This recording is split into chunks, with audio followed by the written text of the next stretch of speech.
Welcome to Roadmap to Residency. Hello everyone, I am Abhi. Welcome to our Club 250 Matchmaker sessions. We will be running through some questions with you guys to help you on a journey to a 250. Currently, we are in our psychiatry modules, and this video is all about neurocognitive disorders. So, which of the following biochemical changes is most likely contributing to this patient's condition? A 72-year-old woman comes to the office for a routine follow-up visit accompanied by her son. The patient has experienced progressive memory loss over the past 2 years. She now needs help with her daily activities such as shopping and housekeeping. The patient's son says she used to be such an independent person, but now she needs help with most things. She even forgot my name on the other day. Medical history includes hypertension, hyperlipidemia, and type 2 diabetes mellitus. Family history includes major depressive disorder in her father. MRI reveals diffuse cortical and hippocampal atrophy. Which of the following biochemical changes is most likely contributing to this patient's condition?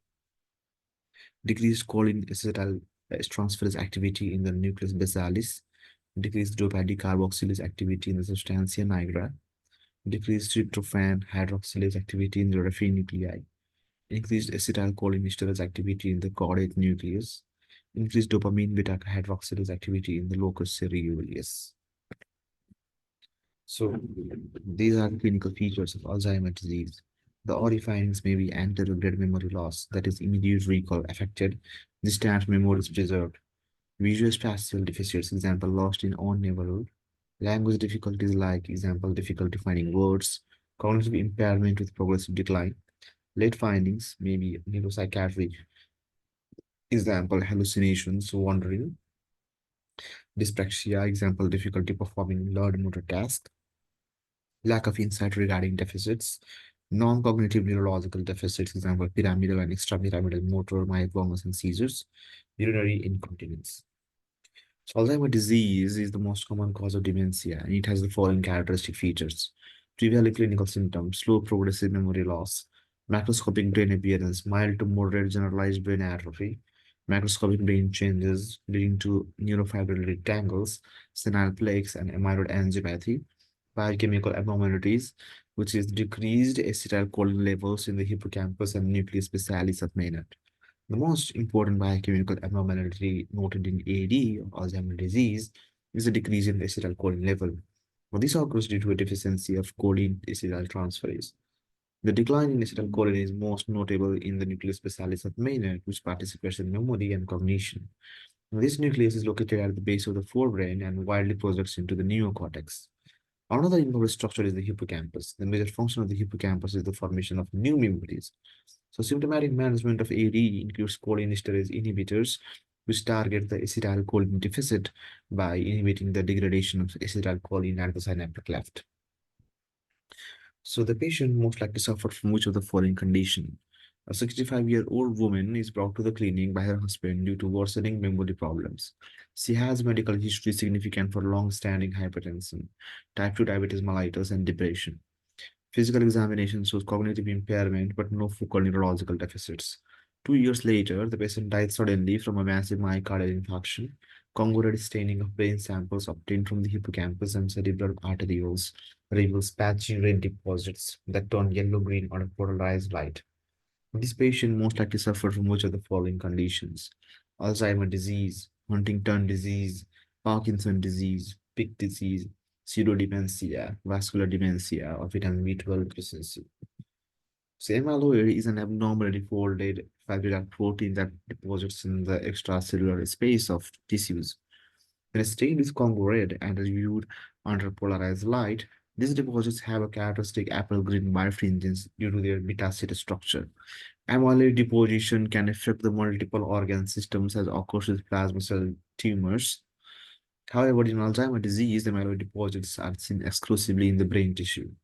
Now, these deposits contain a beta amyloid protein, which is formed by cleavage of amyloid precursor protein or transmembrane glycoprotein.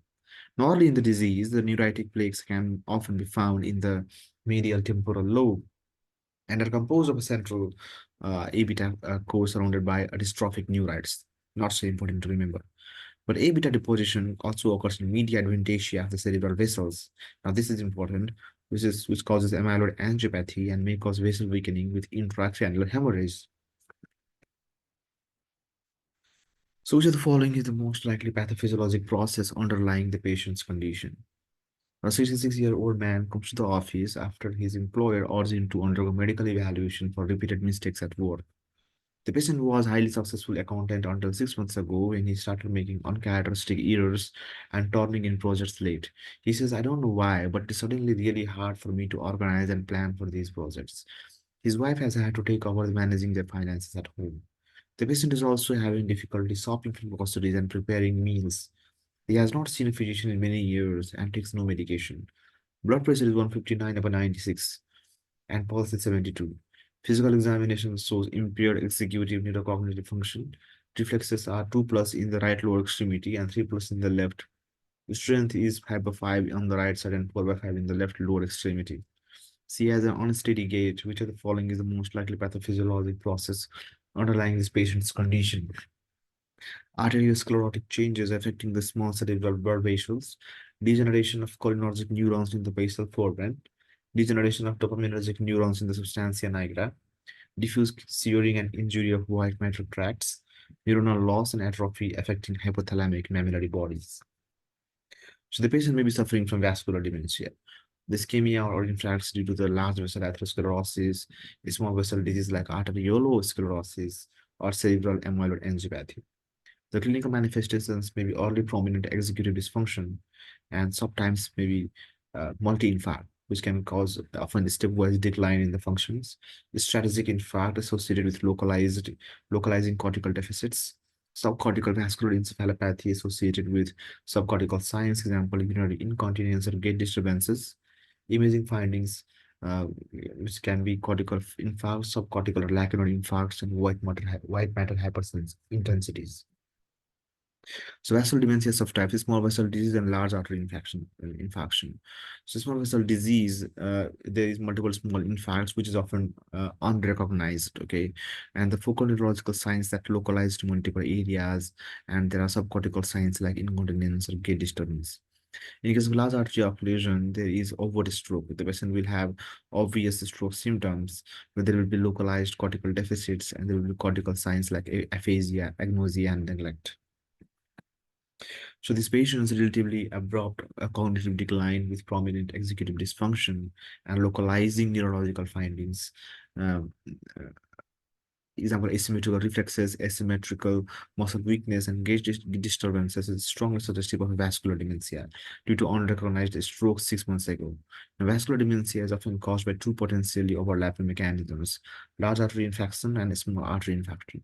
Large artery infarction produces a cortical type of vascular dementia in which accompanying neurological signs or symptoms reflect the specific cortical region involved. Small artery infarcts can combine to cause enough cognitive damage to the brain, resulting in noticeable cognitive deficits. Although the clinical picture is varied, a subcortical type vascular dementia is common because there is less arterial collateralization in the subcortical regions compared to the cerebral cortex. As in these patients, subcortical type vascular dementia is often accompanied by focal motor deficits, abnormal gait, urinary symptoms, and psychiatric symptoms. Subcortical vascular dementia is due to either cerebral amyloid angiopathy or more commonly small visual arteriolosclerosis. Arteriolosclerosis is common in older patients, especially those with a history of hypertension. So Lewy body dementia, let's discuss in brief about Lewy body dementia. So whenever there is eosinophilic cytoplasmic inclusions containing alpha-synuclein fibrils, or whenever you can say that there is abnormal protein, there is Lewy body pathology.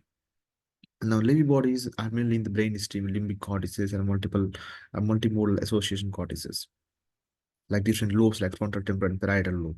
And then we call it dementia with Lewy body.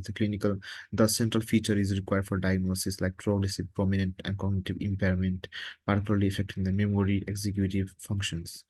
Lewy bodies, which are present mainly in the striatum and cholinergic basal foramen, is called Parkinson's disease with dementia. And neurofibrillary tangles present is called as Alzheimer disease with dementia.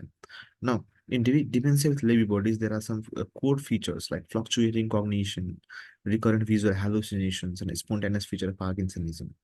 The suggestive features may be rapid eye movement, sleep behavior disorder, neuroleptic sensitivity, low dopamine transporter uptake seen on SPECT or PET. Supportive features may be repeated falls, systematized delusions, depressions, hallucinations in other modalities. Thank you for watching. Keep studying hard.